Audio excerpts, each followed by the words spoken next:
హరే కృష్ణ. మనం ప్రస్తుతం దర్శించుకోబోతున్నది ప్రపంచంలోనే అతి ప్రసిద్ధి చెందినటువంటిది, హిమాలయాల్లో ఉన్నటువంటిది, తప్పనిసరిగా దర్శించవలసినటువంటిది మణికర్ణికా ఘాటు.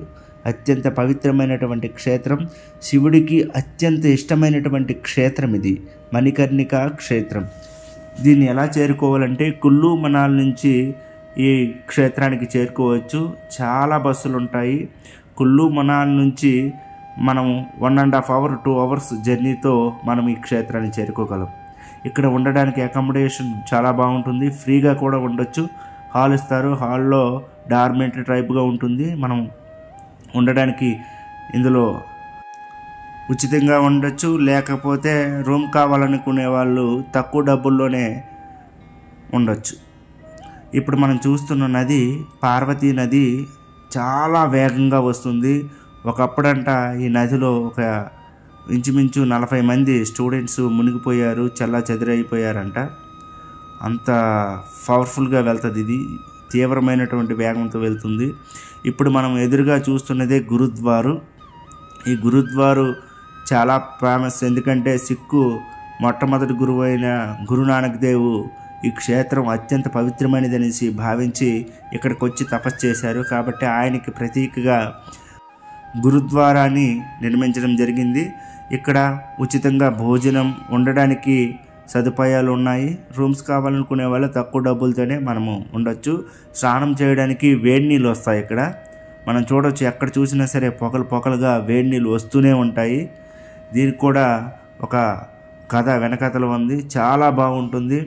మనం చుట్టుపక్కల చూసినట్లు అంటే ఆహ్లాదకరమైనటువంటి వాతావరణం, చల్లగా ఉంటుంది. ఎందుకంటే హిమాలయ పర్వతాలు కాబట్టి చుట్టుపక్కల హిమాలయ పర్వతాలు ఉన్నాయి.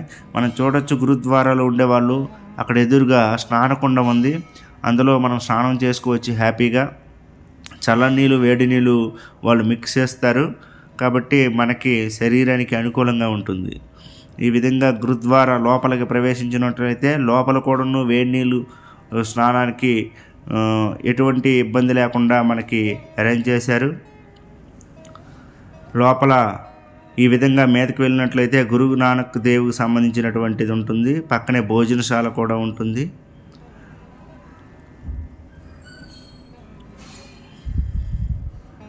ఇక్కడ వెల్కమ్ అని రాసి ఉంది. మనం భోజనం కావాలంటే భోజనంకి వెళ్ళవచ్చు, బయటికి కావాలంటే మళ్ళీ బయటికి వెళ్ళవచ్చు. ఈ విధంగా వెళ్ళినట్లయితే శివలింగానికి, శివ మందిరానికి వెళ్ళేటటువంటి దారి ఉంటుంది. ఇప్పుడు మనం చూస్తున్నదే ప్రసిద్ధమైన ప్రాచీనమైనటువంటి శివలింగం, శివమందిరం. ఈ విధంగా మెట్లు దిగినట్లయితే అక్కడ అత్యంత పవర్ఫుల్, చాలా వేడి కలిగినటువంటి నీళ్లు ఉద్భవిస్తూ ఉంటాయి. విచిత్రం ఏంటంటే ఆ నీళ్ళతోనే అన్నం కూడా ఉడికిపోతుంది. చాలా వేడిగా ఉన్నాయి, చూడొచ్చు మనం, ఇలా పొంగుతూ ఉంది, అంత వేడిగా ఉంది. ఒక 15 నిమిషాలు మనము అన్నం పెట్టినట్లయితే మొత్తం కూడా ఉడికిపోవడం అనేది జరగవచ్చు. ఎదురుగానే మనకి శివుడు కనిపిస్తూ ఉన్నాడు, నంది మహారాజు శివుడు. ఇంకా దీని యొక్క స్టోరీలోకి మనం వెళ్ళినట్లయితే అసలు ఏం జరిగింది, ఎందుకు ఈ మణికర్ణిక అనే పేరు వచ్చిందని చెప్పుకుంటే, ఇప్పుడు ఇదిగో ఇక్కడ చూస్తున్నట్లు ప్రసాదాలు అమ్ముతున్నారు. ఇక్కడ మనం వేడి నీటిలో పెట్టి ఉడికించుకోవచ్చు. అయితే స్థల పురాణంలోకి వెళ్ళినట్లయితే పూర్వం పార్వతీ పరమేశ్వరులు ఈ స్థలం చాలా మనోహరంగా రమణీయంగా ఉందనేసి వాళ్ళు 11,000 సంవత్సరాలు ఈ స్థలంలో ఉండడం జరిగిందంట. ఉంటూ అప్పుడప్పుడు జలక్రీడలాడుతూ ఈ విధంగా వాళ్ళు తపస్సు చేసుకుంటూ ఉండేవాళ్ళు. ఒకసారి పార్వతీదేవి జలస్నానం చేసేటప్పుడు జలక్రీడలాడుతూ ఈ విధంగా ఈ నదిలో, పార్వతీ నదిలో స్నానం చేసినప్పుడు ఆమె యొక్క చెవులో ఉన్నటువంటి ఒక మణి అనేది పడిపోయిందంట. అత్యంత విలువైనటువంటి ఆ మణి పడిపోగానే ఆ మణి కోసం వెతకడం ఆరంభించింది. అయితే ఆ మణి దొరికిందే లేదు, అది పాతాళలోకానికి వెళ్ళిపోయింది, ఆదిశేషుడిలోకి వెళ్ళిపోయింది, ఆధీనంలో ఉంది. అప్పుడు శివుడు వెతికిస్తున్నాడు తన గణాల చేత, అయ్యా వెతకండి అయ్యా అనేసరికి అందరూ వెతికారు. వేల మంది, లక్షల మంది వెతికేసరికి ఎక్కడ చూసినా సరే మణి దొరకలేదు. చివరికి వెంటనే క్రోధంగా అయిపోయాడు. క్రోధోద్భవుడైనటువంటి శివుడు తన 3వ నేత్రాన్ని, త్రినేత్రాన్ని తెరవగానే ఆయన యొక్క భయంకరమైనటువంటి క్రోధం నుంచి నైనాదేవి అనేటటువంటి అమ్మవారు ఉద్భవించారు. పక్కనే మనకి మందిరం ఉంటుంది, నైనాదేవి మందిరం కూడా. ఇప్పుడు కూడా ఆ నైనాదేవి పాతాళలోకానికి వెళ్ళి ఆదిశేషుడికి విషయం చెప్పిన తర్వాత ఆ శేషుడు ఏం చేశాడంటే వెంటనే తన వద్ద ఉన్నటువంటి అన్ని మనుల్ని తీసివేయడానికి వెంటనే విపరీతమైనటువంటి ఇలా బుసకొట్టినట్లు ఇలా పెట్టడం జరిగింది. ఆ నాగశేషు వెంటనే ఆ నాగశేషు నుండి విపరీతమైనటువంటి అగ్నిజ్వాలలు అనేవి వచ్చినాయి. ఆ అగ్నిజ్వాలలే ఇప్పుడు చూస్తున్నటువంటి వేడి నీళ్ళకి కారణమైనవి. ఎక్కడ చూసినా సరే వేడి నీళ్ళు, ఎక్కడ చూసినా సరే విపరీతమైనటువంటి భయంకరమైనటువంటి వేడితో కలిగినటువంటి నీళ్ళు ఉద్భవిస్తాయి. ఇది ఇప్పుడు మనం చూస్తున్నది రఘునాథ మందిరం. ఇది కూడా చాలా ప్రాచీనమైనటువంటి మందిరం. ఆ విధంగా అమ్మవారి యొక్క మణి అనేది తిరిగి దొరకడం జరిగింది. ఈ విధంగా నైనాదేవి వల్ల శివుడు కూడా శాంతించడం జరిగింది. శివుడు శాంతించిన తర్వాత ఆదిశేషు నాగశేషుకు కూడా అభినందించడం అనేది జరిగింది. ఈ విధంగా మణులు, కర్ణ్ అంటే చెవి నుండి పడిపోయినటువంటి మణి కాబట్టి ఈ స్థలానికి మణికర్ణ్ అనేటటువంటి పేరు వచ్చింది. చాలా ప్రసిద్ధమైనటువంటి క్షేత్రం. ఇక్కడ వేడి నీళ్ళు చూసినట్లయితే చాలా విశేషమైనటువంటివి. భౌతిక, ఆధ్యాత్మిక, లౌకిక ఎటువంటివైనటువంటి కోరికలు నెరవేరుతాయంట అందులో స్నానం చేసి గాన. ఇప్పుడు చూస్తున్నదే నైనాదేవి అమ్మవారు శివుడి యొక్క క్రోధం నుండి ఉద్భవించారు. ఎదురుగా ఉన్నదే పల్లకి, అది కూడా అప్పటి నుంచి ఇప్పటి వరకు ఉన్నది. ఇంకా ఎదురుగా చూసినట్లయితే ఇప్పుడు మనకి రామ్ మందిరం అనేది కనిపిస్తుంది.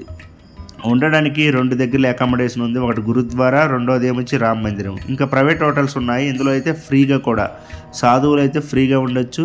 రూమ్స్ అయితే తక్కువ ధరలోనే ఇస్తారు. ఇది కూడా పురాతనమైనటువంటి మందిరమే. ఇక్కడ కూడా వేడి నీళ్ళు స్నానానికి సదుపాయాలు ఉన్నాయి. అంతేకాకుండా ఈ మణికర్ణ్ అనేటటువంటి స్థలము ఎంత ప్రసిద్ధమైనదంటే కాశీలో ఉన్నటువంటి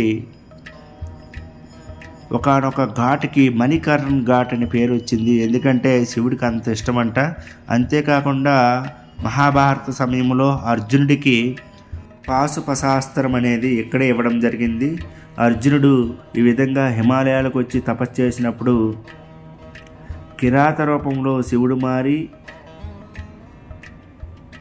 అర్జునుడితో యుద్ధం చేసి అర్జునుడు యుద్ధం వలన ఆనందించినటువంటి శివుడు అర్జునుడికి పాశుపశాస్త్రం అనేది ఇవ్వడం జరిగింది. ఇప్పుడు మనం చూస్తున్నది రామ మందిరం. చాలా దివ్యమైనటువంటిది. ఈ మందిరం కూడా మనకి మణికర్ణికలో ప్రసిద్ధి చెందినటువంటి శివుని మందిరానికి 100 మీటర్ల దూరంలోనే ఉంటుంది. కాబట్టి ఈ మందిరాన్ని కూడా తప్పనిసరిగా దర్శించుకోవాలి. ఉండడానికి సదుపాయాలు ఉంటాయి, భోజన సదుపాయాలు కూడా ఉంటుంది. భోజనం అయితే సూపర్ అనమాట, హై క్లాసు. బాస్మతి రైస్ని ఇస్తారు ఇక్కడైతే.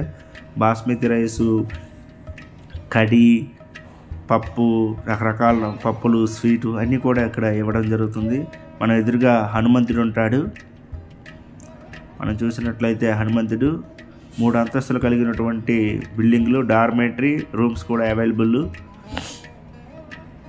పక్కనే మనకి ఉష్ణ జలాలు కలిగినటువంటి కుండాలు ఉంటాయి 2. ఒకటి రామకుండం అంటారు, రెండోది సీతాకుండం అంటారు. రామకుండలో మగవాళ్ళు, సీతాకుండలో ఆడవాళ్ళు స్నానం చేయడానికి సదుపాయాలు ఇక్కడ ఉన్నాయి. అద్భుతమైనటువంటి మణికర్ణిక క్షేత్రం ప్రతి ఒక్కరూ కూడా దర్శించవలసిందే. ఎవరైనా మనాలి, కుల్లు అలా తీర్థయాత్రల కోసం కాకుండా మామూలు ఎంజాయ్ చేయాలని వస్తుంటారు కదా, అలా వచ్చిన వాళ్ళు తప్పనిసరిగా ఈ క్షేత్రాన్ని దర్శించుకోవాలి. ఎందుకంటే ఎంతో ప్రశాంతమైనటువంటి ఆనందకరమైనటువంటి క్షేత్రం ఇది. ఒక్కసారి ఎవరైనా వచ్చినారంటే వాళ్ళు వెంటనే వాళ్ళ మనసు మారడం అనేది కంపల్సరీ జరుగుతుంది. ఈవెన్ నాస్తికులు కూడా వాళ్ళు మారుతారంట. ఈ కుండంలో ఎవరైతే స్నానం చేస్తారో వాళ్ళ యొక్క శరీర రుగ్మతలు కూడా పోతాయి. ఏవైతే చర్మ వ్యాధులు ఇలాంటివి ఉంటాయి కదా, అవన్నీ పోతాయంట. కాబట్టి కంపల్సరిగా ఎవరైతే వస్తారో ఈ యొక్క దివ్యమైనటువంటి రామ మందిరాన్ని, శివ మందిరాన్ని, గురుద్వారాన్ని, నయనాదేవిని కూడా దర్శించుకోండి. జై శ్రీరామ్.